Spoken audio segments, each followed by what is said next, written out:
Welcome to Books in the World, a literary cable television show produced by the Cape Cod Writers Center with the help and support of Cape Media Center. Books in the World aired its first broadcast 46 years ago and is the longest-running interview show of its kind. I'm your host, Kathy Aspden. Today, we are happy to have with us author Virginia Pye. Virginia holds a Master's in Fine Arts from Sarah Lawrence College and has taught writing at the New York University and the University of Pennsylvania, and most recently at Grub Street's Muse and Marketplace Conference in Boston. She is co-fiction editor for Pangyris, a literary journal based in Cambridge, Massachusetts, and a board member of the Boston Charter of the Women's National Book Association. She is a Tin House Summer Workshop Scholar, an assistant at the Virginia Quarterly Review Conference, and a repeat fellow at the Virginia Center for Creative Arts. A prolific writer, Virginia's essays have appeared in the New York Times, Literary Hub, Publishers Weekly, The Rumpus, Huffington Post, and Cleveland Plain Dealer, and Writer's Digest, as well as in numerous literary magazines. Her short story collection, Shelf Life of Happiness, won the 2019 Ippy Gold Medal for short fiction, and one of its stories was nominated for a Pushcart Prize. Her debut novel, River of Dust, was an Indie Next Pick and a 2013 finalist for the Virginia Literary Award. Her second novel, Dreams of the Red Phoenix, was awarded Best Book of 2015 by the Richmond Times-Dispatch. Virginia Pye grew up in Cambridge, Massachusetts, and moved back after 35 years of living up and down the East Coast. Upon returning, she was struck by how Boston, and specifically Cambridge, is noticeably more bookish than all the other cities where she had lived. Virginia's background ties heavily into this latest novel, The Literary Undoing of Victoria Swann, Regal House Publishing, October of last year, which explores Boston's literary past and is a love story to books, bookstores, libraries, writers, and most of all, readers. And we could also add a love story to the quest for authenticity. Welcome, Virginia. Thank you so much for having me. Appreciate it. We're thrilled. And that is so impressive that this is the longest running show of its kind. It is congratulations. Impressive. It is impressive. It was begun by Marion Willamere, who was one of the early Cape Cod Writers Center. That's great. It was wonderful. Well, let's start with your book. Let's talk about your setting, because this novel takes place in the Gilded Age, which is something that I didn't know very much about when I first started reading. Of course, I knew Mark Twain's famous quote about glittering on the surface but corrupt underneath, the Gilded Age.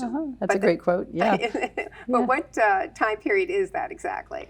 Well, this book is set in 1899, so that was right in the heart of that. And I had a lot of fun. I hadn't really explored the Gilded Age very much myself, except for I had read Henry James and Edith Wharton, and I had read some of these classical writers who set their novels there.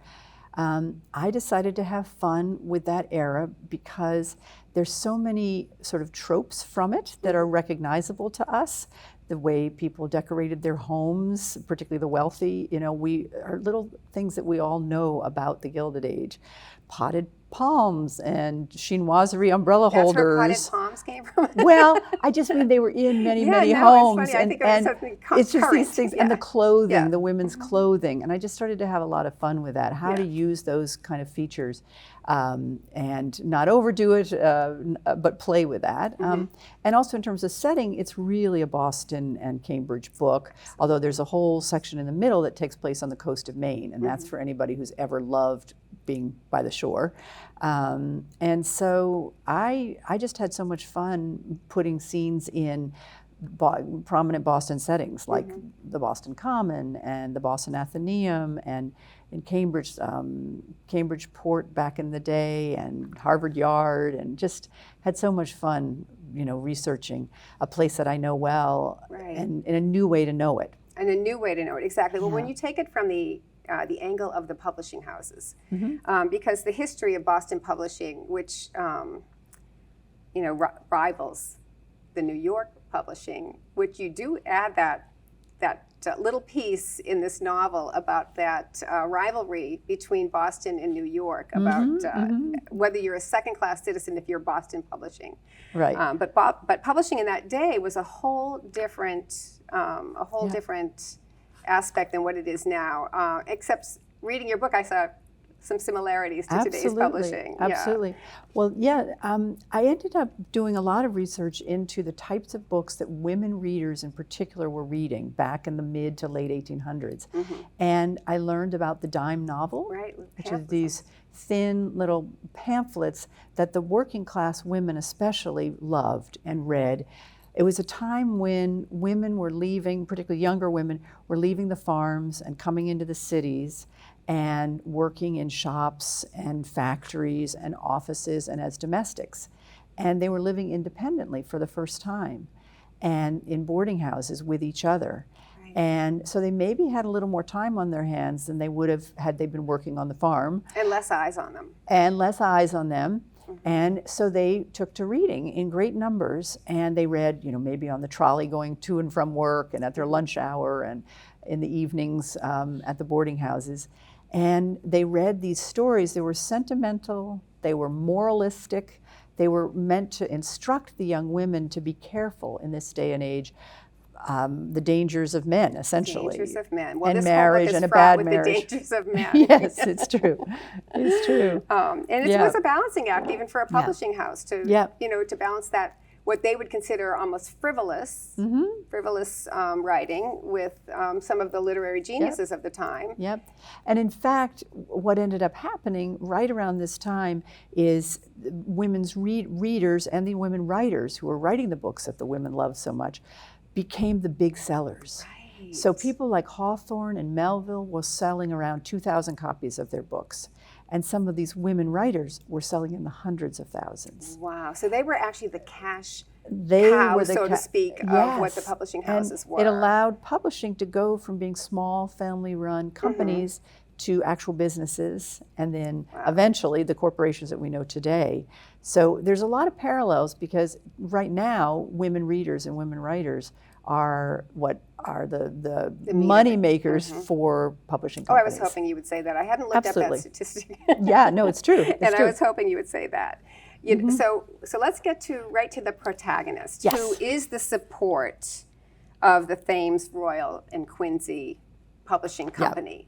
And she has a series of books, the Victoria Swann books, and like you said, they are adventures that take place that mostly surround romance. Yep. But they also are heavily rooted in the moral aspect of what it takes to get through a day. Right. For a young woman of that period. Right. And Victoria, at the start of the book, she is, we know right away that she's highly successful. She has the expectation she's going to be treated very well by her publisher, and for good reason, because she has been, her books have been selling like hotcakes for quite a while. But right from the very first paragraph, we learn that she wants to write something different. She doesn't want to write these fantasy, romance, adventure tales any longer. She's gotten tired of them. She doesn't understand why her readers haven't gotten tired of her shop-worn tales, as she calls them. And instead, she wants to tell the real story of the women of her time. And so this comes out of, if you'll let me, I'll share a little bit where I got to that. Yeah.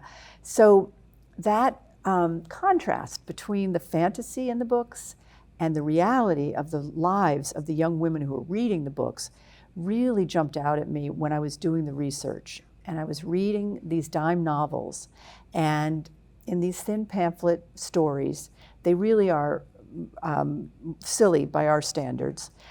They center around romance, and they often end with, there's usually a young woman in peril in some way who's rescued by a man, and things tend to work out.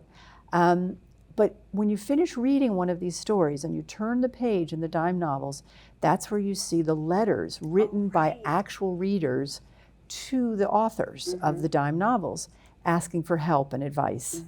As it turns out, these letters are really poignant to us today, because these young women have no one else to turn to. They're living on their own. They probably can't ask their mother about dating and things like that. Their mother's life was probably so very different from their own. And story after story in these letters reveals the actual dangers these young women are in. Some more intimate It ends up being Me Too moments in the workplace. It ends up being grave disappointments and even dangers that they're encountering on the streets of these cities, and what to do. Then you turn the page, after you've read those letters that are kind of a little bit horrifying, and that's where you see the ads for women's health. And ad after ad are thinly veiled abortion services or contraceptives. Wow, yeah. So all the moralizing of the dime novels is trying to help protect these young women, but what you see is that they really are at a kind of a crisis point where they aren't getting any help, and they can't even purchase, proper medicine because it's all so hidden. That's where you see ads for the post office box for a doctor who could, provide care. So it's a long way of saying Victoria, this character who I completely invented, she wants to tell a real story. She doesn't want to tell that made-up kind of idealized story anymore and moralizing story. She wants to write about what's really like to be a young woman in that day. Well, and funny enough, or strangely enough, which was also very common to have a different anonymous person handling some of the Dear Abby aspect of it, where they're the ones answering the questions, they're the ones fielding those letters and all of that. And there's a part in the book where Victoria actually reads one of the letters and realizes, like, oh my gosh, like, she's in trouble. We have to go and help her. Like, it almost becomes a personal moment. Exactly. Where she's deciding that this is more than, okay, I'm done with the dime store thing, but I'm really wanting to be more. Yes, exactly. So she has been writing these successful books and very isolated during all those years. She's put on a very strict deadline. She has to create, and her marriage is terrible. At the start of the book, we see, and it's pretty bad.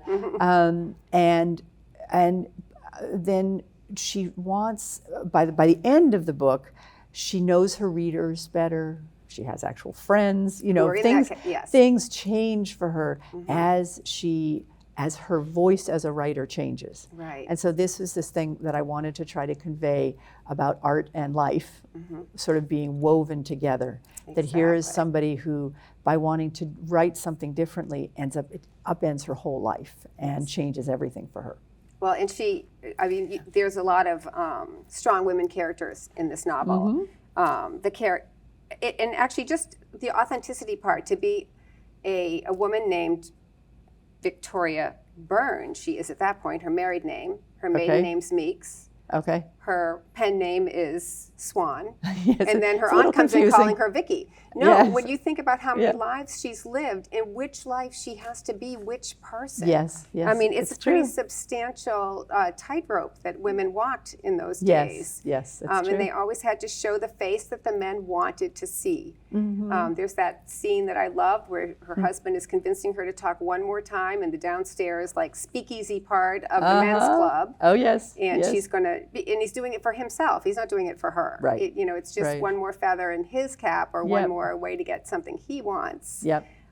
So that part was very interesting. Exactly. It ends up being very much a feminist tale in its own way, but it's and it has many parallels to today, which I did not set out to write. Oh, really? Because I was wondering. It was inadvertent in the research. One thing after the next. For example, the learning about the dime novels and the ads at the back, and the inaccessibility of abortion services and all of that. Well, that was made so difficult for young women because of the Comstock laws, which hid any sort of advertising or any kind of written information about contraceptive or abortion. And, just when the Dobbs decision came down so recently, here are the Comstock laws were in the news again. Exactly. And I was just like, are you kidding? This keeps happening. That things from my book have so many parallels. Yeah. And when you're talking also about she's living a life that you think she's living. Yeah. From the public aspect. She's living a different life, and she's wanting to tell her real story. Yes. And she's got so many obstacles to telling that story. Yes. But the quest to be genuine, that authenticity piece was really strong for her. And actually, let's talk a little bit about a few of the characters, because you had a great your character development was really wonderful. Thank you. Even that first vision of who we see Frederick Gastad as. Yes. And he is her publisher. He's her editor. He's her Indeed, editor. indeed, Okay, yes. so he's an editor working for the publishing company, and he is. You can almost see his deterioration in the pages. But tell us a little about it. Well, I had fun with a lot of the characters, and I had fun with their names too. So this book, does have a lot of nods to 19th century classic novels, and so the names, like for example, Miss Pennypacker, whose first name, of course, is Penny. Penny Pennypacker, and Frederick Gaustad, and Raymond Burns is is Victoria's husband, and so their names are meant. And then, of course, Perry Bliss, who I think has got a really fun name. Even Jonathan Cartwright. Even Jonathan Cartwright is a leading man. Exactly right. Yes, and I was thinking of Dickens. Yes, you know, and so it's all purposeful that we have these resonances to that sort of thing, and hopefully the book hopefully is a lot of fun. It has a lot of humor and a lot of gumption. Well, gumption. There you go, like Victoria. But it also tries to somewhat poke fun at a lot of these different things, at poking fun at romance, but also it is a love story. Right. It's just not the love story you expect. You think that you're going to read. Yeah, exactly. And so there's a lot of ways I tried to use all of my, I don't know, all the things that I've learned over the years from reading books of that sort. The other, the court scene, which I'm telling you, the court scene, you could put yourself right there reading it, which I loved. But your choice of who you decided that the judge was going to be, because he's a sympathetic character. Yes, yes. Yeah. Well, apparently he's a real person, except for I completely invented his physical characteristics. Yes. Oh, all right. He'd been a former dean at Harvard, okay. Abernathy, and I don't know, I just had so much fun. I got to bring together many of the characters in a court scene. I should mention that the book of the character of Victoria Swann was inspired just in a just a very peripheral way, by a real writer named Mary Abigail Dodge, who went by the pen name of Gail Hamilton, and she sued her Boston publisher, the prominent Boston publisher, Ticknor and Fields, in 1867. Oh my gosh, that's early. Really early, for underpaying her as a woman. Wow. And she represented herself in arbitration and lost. And her fate did not turn out to be very good afterwards. She had been fairly well known for writing nonfiction things about politics and women's rights and farm life. Then she couldn't get anything published afterwards, and she self-published a novel about her court case. Wait, she's self-published? She's self-published. Think about that for a I minute. know. And no choice. And that got terribly reviewed. I even read the reviews. It's horrible. And it wasn't a very good novel. I read part of it. But anyway, but the point is, so the poor woman, she did. She definitely went out on a limb with this. And it really didn't help her career much at all. But anyway, that little tidbit, I literally read 3 sentences about this woman, and I was like, that's it. That's the gem, the little gem of an idea, of an inspiration, how to make a woman from the late 1800s stand up for herself in relation to her writing and the publishing world. In the publishing world today, again, it's nothing like what she deals with, but there's still a network of, there's an invisible cloak wrapped around it at times. yes, an invisibility cloak. Cloak. I think I think it's official that there are now more women writers and women readers than male writers and readers. But if you start to look at who wins the awards, who are considered upper echelon, who are at the very peak of their careers and receiving the most respect, it's disproportionately men yes, to women. Exactly. So it's like a lot of things. Yeah. Well, when women we were talking about the about that early author going out and self-publishing, and I had noticed that you had begun with yours. Were you independent published? No, no. I've always had small press publishings, but they're all literary houses. Yeah. Okay. Yeah, it's a funny use of the word independent. It is in publishing now. It gets confusing, but no, they were the book that Shelf Life of Happiness that won. That's a collection of short stories that came out from Press 53. Okay. So that's a. And then how did you end up with Regal House? I just sought them out at a certain point. My agent tried, and we ended up there. We worked. Yeah, that's it nice. worked out. And it happens to be a women's run press, in fact. Well, that's what struck me when I read that, I wondered if that was something that you specifically sought out for that reason, or if they ended up so much liking your work for that reason. It could be. It could be, yeah. It was a good fit. That is good. It's a good fit. Do you have a favorite character in this other than Victoria Swann? Is there somebody that you said, okay, let's put some tender, loving... I mean, I love Dottie. Oh, I like Dottie too. Dottie's her assistant, who is she's quite solid person. And she'll tell her. She's Catholic, literally right on her. She's quite firm with Victoria, and she's sort of like an older sister to Victoria. When she says to her, get going, you've got a deadline, like, okay, fine, tell me what's the matter with you. Yes, and then, yes, definitely like an older sister. And then drink your tea and get started writing. Absolutely, absolutely. I think I'm most partial, in a funny way, to Jonathan Cartwright, her editor.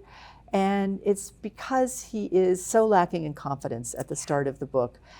He's well educated, and yet he's sort of quite fumbling and insecure in his opinions and we get to see slowly over the course of the book him gaining in confidence. Exactly. And it coincides with him becoming more true to himself as well. And so each of them has their path where they are starting in one place and ending up in a very different place, and hopefully, and a much better place. Well, there's a lot of marginalized characters. And a lot of, when you think about the different demographics, there's, everyone from working in a factory, single women working in a factory trying to get through, to a woman who is really the bread and butter of so many people, and she's under the thumb of her husband, of her publishing house, of the concept that she has found a niche that makes them money. And that's the, again, it's to think about how follow the dollar, the whole thing really is. It's kind of an amazing story. Thank you. Glad you enjoyed it. I did. I loved Aunt Edwina. She was a surprise. Yes, she's very fun. Very fun character. But she had a lot to tell, and she also had, for somebody with a smaller part, she was like a lesson to say, this is what it looks like when you are authentic to yourself and you are your own person. So she was a great role model. Yeah, that's great. I had so much fun writing this book. I really did, and I really, really hope that readers so enjoy it, because I tried to create characters that would honestly bring some joy, and I think they do. I think they're pretty fun. Well, I mean, even Jonathan's sisters, they were all so different. Claire is just... Right, talk about Dickensian. Jonathan has 5 sisters. 5 sisters. Yes. And the names of the twins. Yes. Which are Rosedale and Rosalind or something. Rosalind and Rosalba. And he calls them the Roses. Have the Roses eaten dinner? Have the Roses, because they're twins, which is very, very sweet. Yeah, so there's a lot of little touches to it. Yeah. So it has some heavier themes, darker moments, but and how do you, entertaining. Walk the tightrope with those darker moments when you're actually doing a scene about a backroom abortion. Yeah. Like, that's a hard scene, and yet we didn't have to, our imagination went there without the writing going there. And, a couple of words from a doctor, and you know exactly what that scene is all about. Yeah. But was it difficult? No, not difficult, just... you want to use a light touch if you can. And it was a nice, and I think that's true with a lot of the hard spots. You don't need to hammer the reader over the head with things in any way, in a joyous moment or in a hard moment. Right. So, I mean, I'm lucky. I've been writing novels for a long time.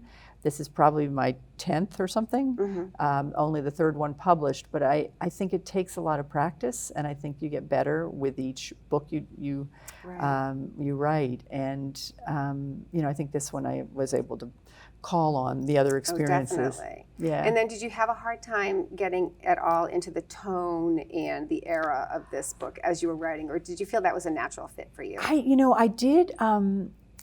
Sometimes when people set out to write a novel in a different era or just anywhere, in any kind of setting, some writers avoid other depictions of that time and place. I did the opposite. I read Henry James's The Bostonians. I read Edith Wharton. I read Dickens, and I read, and I watched, movies set in the Gilded Age, and I watched fun things, and I watched, I just sort of tried to seat myself in it, and you start to hear the language, and there's an expectation for how language from this time is supposed to sound. Right.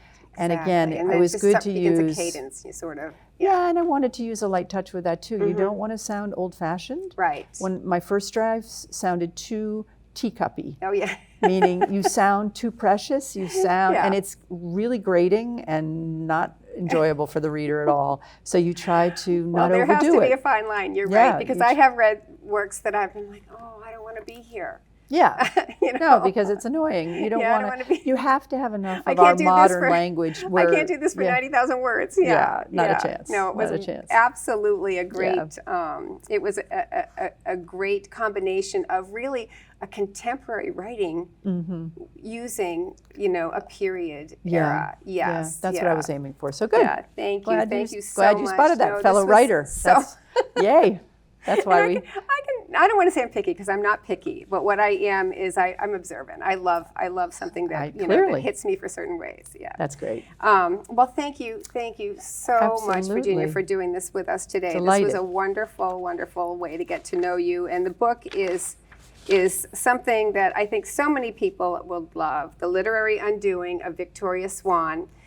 And if you enjoyed this interview, then please join us with other interviews for Books in the World. You can find us on CapeCodWritersCenter.org or on YouTube or Facebook, our Facebook page. And we'll also be posting Virginia's website, www.virginiapie.com, on the bottom of this interview. And thank you very much. This was wonderful. Thanks so much for having me. Appreciate it. This is really fun.